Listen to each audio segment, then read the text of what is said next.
नमस्कार मित्रमंडळींनो, स्वागत आहे तुमचे माझ्या यूट्यूब चॅनलवर। तर आज स्वयंपाकामध्ये बनत आहे मुंगाची डाळ टाकून शेपूची भाजी। याच्या पहिले मी तुमच्यासोबत शेपूची भाजी कशी करायची ते शेअर केलेलं, बट मुंगाची डाळ टाकून शेपूची भाजी नव्हती बनवली, तेव्हा साधी भाजी बनवली होती। आज मुंगाची डाळ टाकून शेपूची भाजी बनवणार आहे। तर तेल तापलेलं आहे, तेलामध्ये आपल्याला जिरं मोहरी टाकायची आहे, त्यानंतर लसूण सुद्धा टाकून घेतला। लसूण लालसर होईपर्यंत व्यवस्थित शिजवून घ्यायचा। त्यानंतर त्यामध्ये हिरवी मिरची टाकली आणि कांदा सुद्धा टाकून घेतला। कांदा आपल्याला व्यवस्थित शिजवून घ्यायचा आहे। त्यानंतर मी इथे अर्धी वाटी मुगाची डाळ घेतली आणि ती डाळ स्वच्छ धुवून घेतली आणि शेपूची भाजी घेतली, ती सुद्धा स्वच्छ करून घेतली आणि ती सुद्धा धुवून घेतली।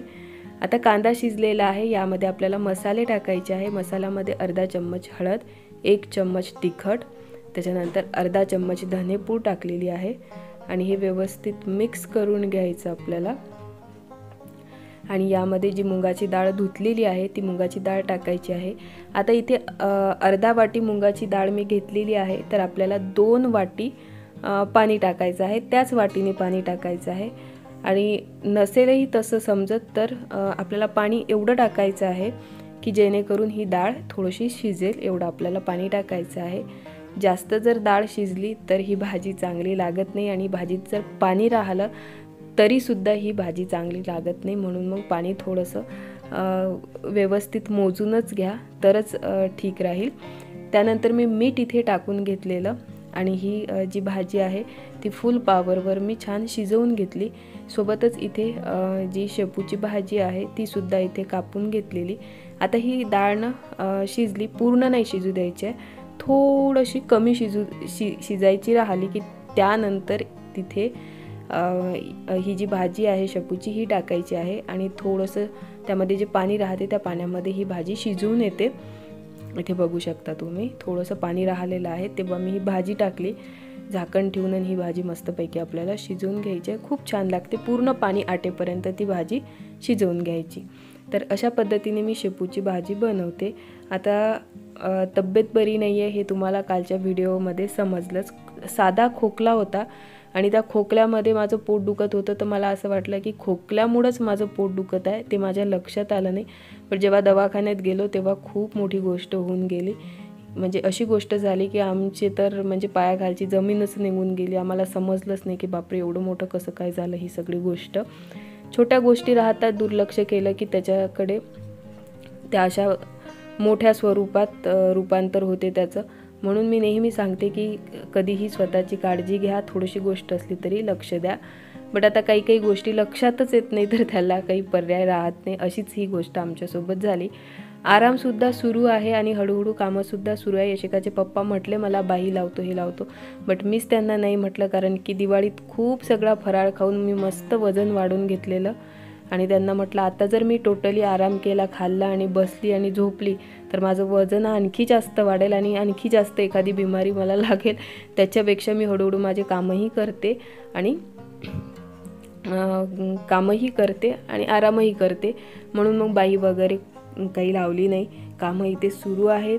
आणि आता तुम्ही म्हणणार की ताई तुझी एवढी तब्येत खराब आहे तरीसुद्धा तू व्हिडिओ का काढत आहे? तर कंपनीचे काही रूल्स असतात, तर ते रूल्स आम्हाला मोडता येत नाही। चॅनल मॉनिटाईज झाल्यानंतर व्हिडिओ एका दिवसाच्या वर व्हिडिओमध्ये गॅपसुद्धा घेता येत नाही। जर गॅप घेतली तर कंपनी तर आपल्याला येऊन काही म्हणत नाही, बट चॅनलवर भरपूर सगळा फरक पडतो आणि मग एवढ्याशा गोष्टीसाठी होत आहे कामं घरातले मी करत आहे, तर मग व्हिडिओ का थांबवायचे? म्हणून मग मी व्हिडिओ काढत आहे आणि तुमच्यासोबत शेअरसुद्धा करत आहे। एवढ्या सगळ्या प्रॉब्लेम्समध्ये व्हिडिओ काढत आहे, तुमच्यासोबत शेअर करत आहे, तर तुम्हीसुद्धा शेअर करा, लाईक करा, कमेंट्स करा, म्हणजे मलासुद्धा थोडंसं ठीक वाटेल।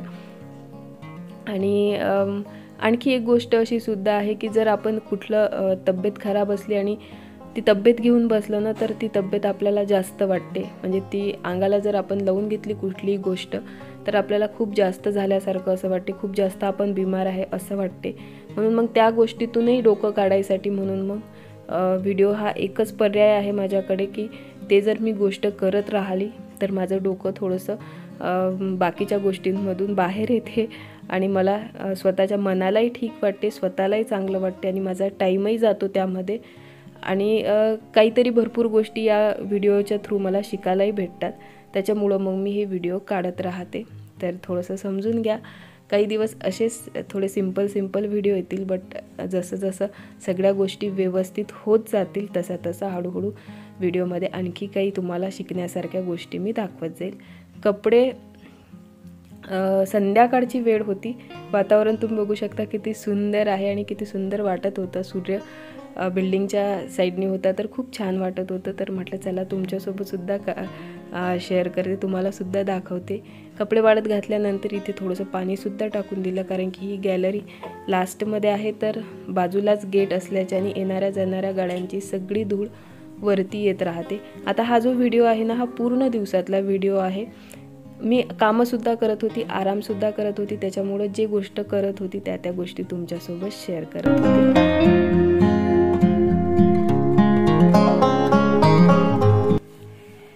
तर चला, आता आहे झोपायची वेळ.